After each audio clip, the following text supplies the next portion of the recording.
إلهنا يا إلهنا.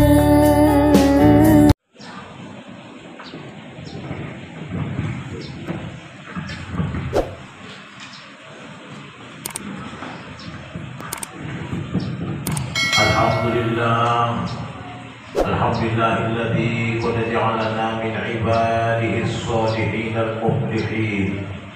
Asyhadu an la ilaha illallah wahdahu la syarika lah wa asyhadu anna sayyidana wa nabiyyana Muhammadan 'abduhu wa rasuluhu man la nabiyya ba'dah.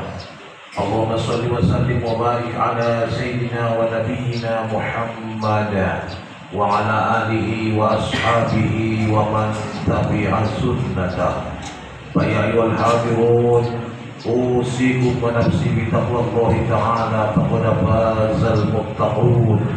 Ittaqullaha haqqa tuqatih wa la tamutunna illa wa antum muslimun. Marilah kita memanjatkan puja dan syukur kehadirat Allah Subhanahu wa taala. Alhamdulillah, hari ini adalah hari ketiga di bulan Sya'ban, di bulannya Rasulullah Sallallahu Alaihi Wasallam. Kita masih diberikan umur, kesehatan dan kesempatan sehingga kita bisa beriktikaf bersama, duduk tertawaduk, merendahkan hati kepada Sang Ilahi. Kita saling bersalaman ba'da sholat, menghubungkan silaturahmi. Salah satu tujuan Jumat itulah diadakan dan dianjurkan oleh Sang Baginda Nabi. Karena itu, marilah kita selalu meningkatkan takwa dan ubudiyah kita kepada Allah.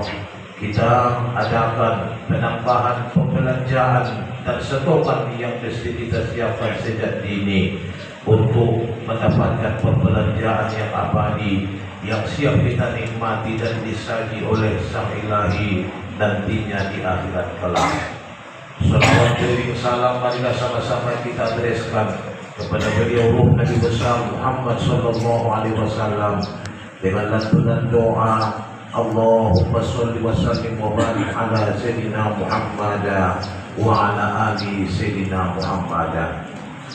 Saya berwasiat kepada bapak-bapak, saudara-saudara hadirin sidang Jumat, terlebih kepada diri saya sendiri, selalulah kita meningkatkan takwa dan ubudiyah kita kepada Allah dengan mendengarkan khidmat isi khutbah, maka menempati 2 rakaat di sholat Jumat pengganti daripada zuhur, dan kita insyaallah yang belum melaksanakan haji dan umrah akan mendapatkan nilai haji dan umrah bagi orang-orang yang fakir dan miskin, kata Rasulullah Sallallahu Alaihi Wasallam. Semoga hari ini dapat kita capai bersama. Hadirin, pembahasan kita dalam kesempatan yang sebentar ini, mari kita ketengahkan ayat Al-Quran yang ada di surah Al-Jum'ah. Allah berfirman, A'udzu billahi minasyaitonir rajim. Qul innal mauta alladzi tafirruna minhu fa innahu mulaqikum thumma turadduna ila 'alimil ghaibi wasyahadah fa yunabbi'ukum bima kuntum ta'malun. Katakanlah Muhammad, sesungguhnya kematian yang kalian lari daripadanya itu pasti ia akan datang menjemput kalian. Kemudian kalian akan dikembalikan kepada Tuhan yang mengetahui segala rahasia maupun yang terang. Kemudian Dia akan memberitahumu kepada kalian semua apa-apa saja yang pernah kalian lakukan. Hadirin, awal kehidupan sebenarnya kita Allah anugerahi umur yang tertentu, yang sudah tertulis sesuai dengan pilihan kita, yaitu di alam azali. Maka sebenarnya awal kehidupan yang kita nikmati adalah merupakan awal penghadapan terhadap ujian-ujian yang mesti kita bertanggungjawabkan nantinya di akhirat kelak. Makanya setiap yang lahir, baik laki-laki dan perempuan, sunat diazankan dan diiqamahkan. Diazankan ke telinga kanan dan diiqamahkan ke telinga kiri. Itu adalah merupakan peringatan kepada kita mengisi pita kosong, mengisi kaset kosong yang fitrah yang Allah anugerahi kepada kita sejak kita lahir. Maka diawali dengan mengagungkan asma Allah, lewat azan dan iqamah tadi. Ini adalah tujuannya supaya menanamkan jiwa cinta agama, supaya kita tercinta terhadap apa saja yang Allah perintahkan kepada kita.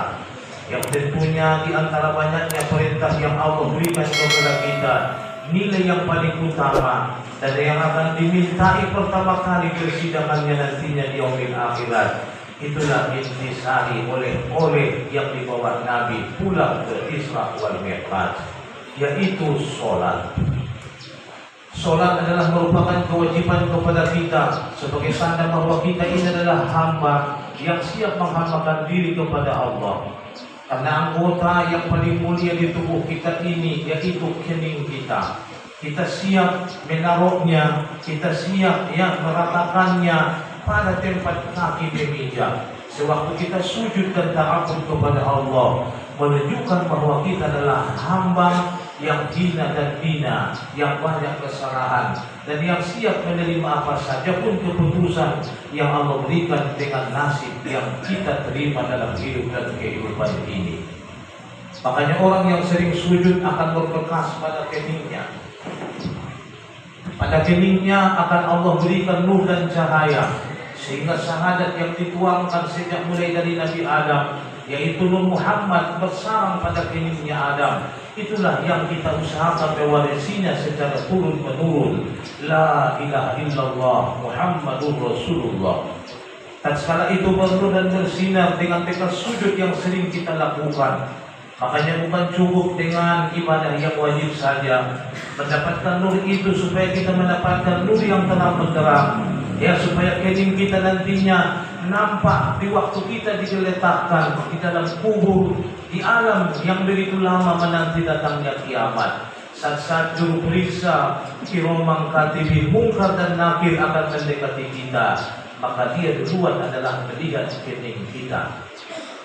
Makanya seseorang sebelum dia dikafani diusahakan lagi untuk membuka aura sinar nur tersebut dengan meminta kepada Allah, mendoakan segelas air kalau ada air Zam-Zam, yang meminta barokah, meminta tawasul, semoga Allah membukakan nur tadi dengan membacakan ya Al-Ikhlas, Al-Ma'uzatain, dan ditutup dengan la ilaha illallah Muhammadur Rasulullah sallallahu alaihi wasallam.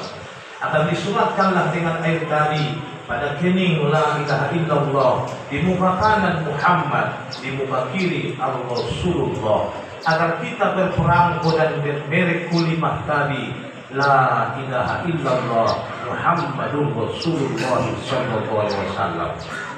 Tatkala malaikat penjaga yang diutus nantinya akan menaiki kita di dalam kubur, yaitu mungkar dan nakir, mereka melihat bahwa ada di muka kita tanda tadi, tanda dua kalimat syahadat. Mereka tidak akan menyapa dan menanya lagi. Mereka akan mengusap kening kita seolah mempopoi kanak-kanak setelah dia selesai dimandikan. Apa ucapan mereka? Nam sholihan naumatal arus. Tidurlah wahai hamba Allah dengan nyenyak sebagaimana nyenyaknya tidurnya sang pengantin baru. Luar biasa. Pengantin baru saat dia tidur nyenyak sehingga dia kesiangan bangunnya, nyatanya dia tak sadar diri sudah hampir sore. Seperti itulah bandingan yang dikatakan malaikat. Dia tidak tahu akan kembali ke dunia meminta-minta. Pada malam Jumat dia tak sibuk lagi meminta bantuan dan tolongan kepada kita. Mereka diturunkan, dibebaskan ruhnya ke dunia hanya setelah bersilaturahmi. Karena setopan mereka banyak amal ibadah yang dia lakukan sewaktu hidup di dunia ini. Sesuai dengan keyakinan kita, selama bulan suci Ramadan, mereka akan keluar semua dari alam kubur, diberikan kebebasan. Mereka tidak dibebani dengan meminta-minta kepada kita, karena mereka telah terjamin dengan jaminan seolah tidur yang senang, bermimpikan yang nampak kesenangan-kesenangan surga, nampak bahagian raudhatan min riyadil jannah, itu akan dia dapatkan di kuburnya. Sedangkan menonton televisi saja sesuai dengan keinginan kita, kadang kita lupa, ya tidak terasa digigit jamu, orang yang menyapa di samping kita tidak kita dengar, apalagi menonton surga kita, saudara-saudara. Makanya matinya orang yang penuh dengan keimanan. Dia tidak merasakan kegelisahan, dia tidak merasakan kepayahan, karena matinya Allah undang dengan kalimat yang mulia, dengan kalimat yang begitu lembut. Ya ayyatuhan nafsul mutmainnah, wahai hambaku yang mempunyai jiwa yang tenang, hatimu sungguh mulia tenang. Saya berikan ujian, kau tenang menghadapinya. Saya berikan nikmat, kau tak sombong, kau selalu mensyukurkannya. Fadkhuli fi ibadi wa dkhuli jannati. Irji'i ila rabbiki radiyatan mardiyah. Pulanglah ke hadapanku, kata Allah. Kau merasa lega karena keimananmu. Sewaktu menyala saya panggil engkau. Keimananmu sewaktu hidup saya panggil engkau, kata Allah. Dan saya pun bergembira menyambut kedatanganmu. Silakan fadkhuli fi ibadi, masuklah kau golongan hamba-hambaku yang mendapat keuntungan. Jadikan Syekh manakah yang kau ingini? Jadikan Syekh Mustafa yang ada di Mombang, jadikan Syekh Harun yang ada di samping masjid, silakan pilih. Atau Syihabuddin yang ada di Polres, atau Syekh Mustafa Hussein dan sebagainya. Wadkhuli jannati, surga yang saya suguhkan, nikmatilah, kata Allah Subhanahu wa taala. Hadirin, terbayangkah di hati kita dengan kemuliaan Sya'ban ini bahwa kita akan jelas-jelas mendapati hal seperti itu? Saya rasa dengan keimanan kita yang moral-marin ini, dengan istiqomah kita yang tidak kokoh ini, kita akan sulit mendapatkannya, saudara-saudara. Makanya kehadiran Sya'ban, bulan ini adalah bulan syafaat. Siapa yang mencintai Nabi pada bulan ini dengan memperbanyak sholawat dan salam kepadanya, mengamalkan sunnah-sunnahnya, mengekalkan jejak-jejak Nabi, berjiwa besar dan berjiwa rahmatan lil alamin. Keuntungan diri kita harus ada dirasakan oleh orang lain. Jangan hanya diri kita yang merasakan bahwa kita adalah bagian dari orang yang beruntung, dari orang yang berada, dari orang yang memiliki kelebihan walaupun sedikit dari orang lain. Tapi kita harus bisa menjadi untung, menjadi penegar, menjadi penyejuk bagi orang-orang yang ada di sekitar kita. Sayangi dan santunilah anak yatim, kata Nabi adalah seorang anak yatim. Inilah saatnya mulanya kita bersedekah. Mereka orang-orang fakir miskin, orang-orang jompo, masih manis pada lidah mereka memakan kue, meminum susu dan sebagainya. Tapi karena ketidakadaan, keterbatasan kemampuan, memang adanya di situ 2, 3, 4 dan sebagainya. Tapi janganlah untuk membagi kepada orang tuanya, untuk mereka pun kurang. Ayo kita berbagi rasa. Kalau kita katakan cinta kepada Nabi, cintailah fakir miskin, kaum duafa dan anak-anak yatim. Bersedekahlah semampu kita, saudara-saudara. Dan rahasia di bulan Sya'ban pada malam nisfu Sya'ban, sesuai dengan kalender atau hisab, Sya'ban ini hanya 29 harinya. Berarti tidak ada lagi nisfu Sya'ban selain pertengahannya jatuh pada malam yang ke-15. Kalau genap Sya'ban itu 30, masih boleh lagi berpilih di antara dua pendapat ulama. Malam ke-16 lebih afdal nisfunya ketimbang malam ke-15. Disitulah kita sholat nisfu Sya'ban, munajat kepada Allah.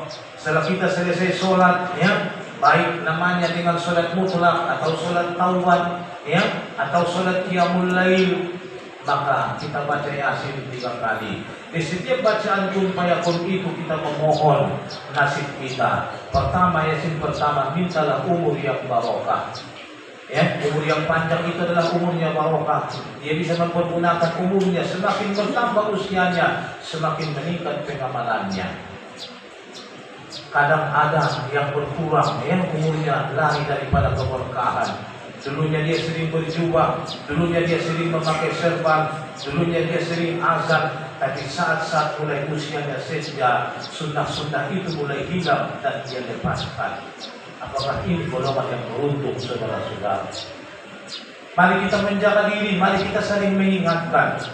Karena tidak bisa dipungkiri pemahaman umat ini akan pecah belah sampai 73 golongan. Jadi kita semua harus saling mengingatkan di antara satu dengan yang lain. Jangan kita mudah dia diajak oleh orang-orang yang tidak bertanggung jawab. Cukuplah apa yang dituturkan guru-guru kita di madrasah ini sejak dulu. Itulah kau perjuangkan penambahannya yang kita cari dan keberkahannya. jangan toh sebaliknya berkurang dan kita akan menjauh daripada sunnah baginda Rasulullah Sallallahu Alaihi Wasallam. Yang kedua, kun fayakun, mintalah rizki. Kadang fakir ayyakuna fuqran, tidak bisa dipungkiri kata Nabi. Memang benar kemiskinan itulah yang membuat kita menjadi fakir. Karena kemiskinanlah yang membuat kita menjadi lupa kepada Allah Subhanahu wa taala, sehingga kita menghalalkan segala macam cara. Ya, berani dia mengatakan si kafir bukan judi, padahal dia adalah mengundi nasib saudara-saudara. Berani dia mengatakan bahwa ya berjudi, bertogel dan sebagainya adalah meminta rezeki kepada Allah. Sewaktu dia mendapat, dia berikan kepada anak yatim. Bukan hanya dia adalah berdosa, tapi pengkhianat agama, menghalalkan yang haram, saudara-saudara. Itu semua dikarenakan kemiskinan. Terakhir, kita minta agar diberikan ketetapan iman. Itulah hiasan yang ketiga. Insya Allah sesuai dengan pesan Nabi, segala nasib diadakan pertukaran pada malam itu. Maka mintalah, maka meraung dan merintihlah yang meminta kepada Allah. Silakan merengek-rengek, teteskan air matamu, minta takbir dan kemenangan kepada Allah. Karena mati yang kita semua berusaha berlari daripadanya, kata Allah. Tadinya Allah ungkapkan, ya alladzina tafirruna min, tidak ada orang yang memohon mati. Kalau diberikan dia kepada dia pilihan siapa yang mau mati besok, belum tentu ada yang angkat tangan. Semua pasti akan berlari. Tapi itu tidak bisa kalian lari darinya, kata Allah. Akan datang menjemput kalian dan kalian akan dihidupkan kembali, meminta pertanggungjawaban. Dan saya berikan semua, saya pertontonkan kepada kalian apa-apa saja yang kalian perbuat, baik amal baik dan amal jahat, kata Allah Subhanahu wa taala. Hanya satu terhapus daripada aib dan cacat kita yang kita lakukan dalam hidup dan kehidupan. Apa kata Rasulullah? Man satara uyuban nas satarahullahu uyubahu yaumal qiyamah. Orang yang menutup aib saudara-saudaranya, dia tidak suka mengungkap aib saudara-saudaranya, maka aibnya lah yang ditutup nantinya di yaumil akhirat. Azrin, iqtaraba lin-nasi hisabuhum wa hum fi ghaflatin mu'ridun. Allah ulangi lagi pada ayat lain di surah Al-Anbiya. Dekatlah sudah pintu hisab itu kepada mereka, tapi mereka hamba-hambaku semua masih tergolong dalam keadaan lalai, kata Allah. Ang lalu berita ng pintuan tolapan baru menyosal. Sudah tangis ning nabinta, Tuhan mengungkapkan dalam Al-Quran, mawaning kalalingon kumuralan sa surena, iya laitani kodang puni hayati, sa kiwa na may mula kau mangulog dunia, uko kod masabakti sa tonga. Kulihin mabaya sa doka tumpakil miskin, usayangi masudaro-sudaro niya yang ki, tuwaki ng burong ki, etekti, doon naman cintay ayat, doon mauli. Marsibonggoman kami na marsudaro, rusum kami na markirin tetakba. Saya gunanya lagi penyesalan. Kalau nasi sudah menjadi bubur, tak akan mungkin lagi menjadi nasi, saudara-saudara. Perkara yang paling sulit dan yang ditakuti oleh para sahabat, termasuk Ali sang mujahid, yang Allah anugerahkan kekuatan kepadanya. Andainya bumi ini dijadikan seperti boja, contohnya ada tampuknya, dia bisa mengangkat bumi ini dengan genggaman tangan kirinya. Tapi saat mendengar kata-kata maut, beliau tangis merintih, saudara-saudara. Kalau boleh dipilih-pilih kepada aku, ya Rasulullah, asal saya lepas dikubur, tidak apa-apa, saya hidup di neraka dengan kehidupan yang lama, kata baginda Ali. Kenapa? Kali karena di kubur tidak ada temanku seorang pun. Saya menangis minta tolong, tidak ada yang mendengarkan. Kalau di neraka, upahnya di neraka tak panas apinya, siksanya, kata Rasulullah. Benar ya Rasulullah, memang panas di neraka, tapi banyak orang, masih banyak perbandingan. Andainya saya dijadikan Allah perutnya besar karena saya terkorupsi, saya pencuri, tapi saya tengok di samping saya masih ada yang lebih parah. Kepalanya besar sehingga kakinya ya ke atas, kepalanya di bawah. Itulah hukuman orang-orang yang tidak mau sholat. Dia mau sholat Jumat, ya, tapi masih merokok di sana. Ya, dia tidak lepas daripada Jumatnya. Makanya, ya Allah jadikan kepalanya itu adalah kepala besar karena tinggi hatinya tidak mau bertawali kepada Allah. yang paling luar biasa sakitnya matanya akan buta, bahkan dia memakai moncong, maaf, anjing dan babi, kata Rasulullah. Itulah lambang kita makan dan kerakusannya terhadap dunia. Dan dia buta, dia tidak mendengar apa yang dikatakan para mubalighin, para asatizin, ya para ulama-ulama kita yang menyambung lisan baginda Rasulullah Sallallahu Alaihi Wasallam. Jadi, mari kita ketok dada tanya jiwa, sejauh mana persiapan yang sudah kita lakukan untuk mendapatkan yang kematian yang sempurna. Janganlah kita beranggap bahwa mati adalah mati, ya, semua karir dan semua pertanggungjawaban akan semua hancur, melantah, akan menjadi cacing di tanah sana di kuburan. Tetapi itu adalah awal kehidupan yang siap kita mempertanggungjawabkan segala apa yang kita perbuat demi kehidupan yang kedua, yakni kehidupan selama-lamanya. Barakallahu fi wa lakum fil Qur'anil azim. Wa nafa'ani wa iyyakum bima fihi minal ayati wa dzikril hakim. Wa taqabbal minni wa minkum tilawatahu innahu as-sami'ul 'alim. Fastaghfiruhu innahu huwal ghafurur rahim. Allahumma shalli wa sallim sidaw ya rabbi sarfan wa karama wa ilman wa hilma wa lisan wa majdan wa rifatan wa muhabbatan wa ta'ziman wa birra. Amin, amin, amin. Walhamdulillahi rabbil alamin. Alhamdulillah, alhamdulillahilladzi qad hadana li hadza wa ma kunna linahtadiya laula an hadana Allah. Asyhadu an la ilaha illallah wahdahu la syarika lah wa asyhadu anna sayyidana wa nabiyyana Muhammadan abduhu wa rasuluhu man la nabiyya ba'da. Allahumma shalli wa sallim wa barik ala sayyidina Muhammad wa ala alihi wa ashabihi wa man tabi'a sunnatah. Faya ayyuhal hadirun, usikum wa nafsi bitaqwallahi ta'ala faqad faza al-muttaqun. Ittaqullaha haqqa tuqatih wa la tamutunna illa wa antum muslimun.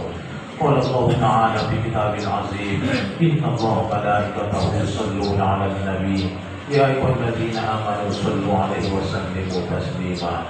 Allahumma na'matil khulafa'ir rasyidin sayyidina Abi Bakr wa Umar wa Utsman wa Ali wa ammatis sahabah wa tabi'in wa man tabi'ahum bi ihsan ila yaumiddin wa 'alaina ma'hum insyaallah ta'ala bi rahmatika ya arhamar rahimin. Allahumma ighfir lil muslimina wal muslimat wal mu'minina wal mu'minatil ahya'i minhum wal amwat innaka sami'un qaribun mujibud da'wati ya qadiyal hajat wa ya rafi'al muhimmati bi rahmatika ya arhamar rahimin. Allahumma izzil islam wal muslimina wa asafirul muwahhidin. Allahumma hdihil kafarata wal mubtadi'ata wal musyrikin a'da'aka a'da'ad-din. Allahumma ij'alna ya Allah mutatabi'atan li akhlaqi nabiyyina Muhammadin sallallahu alaihi wasallam waj'alna min ummatihi alladhina yuhibbunahu wa yusallimuna alaihi taslima wa yajiduna syafa'atan uzma yawmal qiyamati ya arhamar rahimin. Allahumma barik lana ma fi sya'ban wa ballighna ila ramadan. Rabbana atina fid dunya hasanah wa fil akhirati hasanatan wa qina adzaban nar. Walhamdulillahi rabbil alamin. Wa dzikrullahi akbar.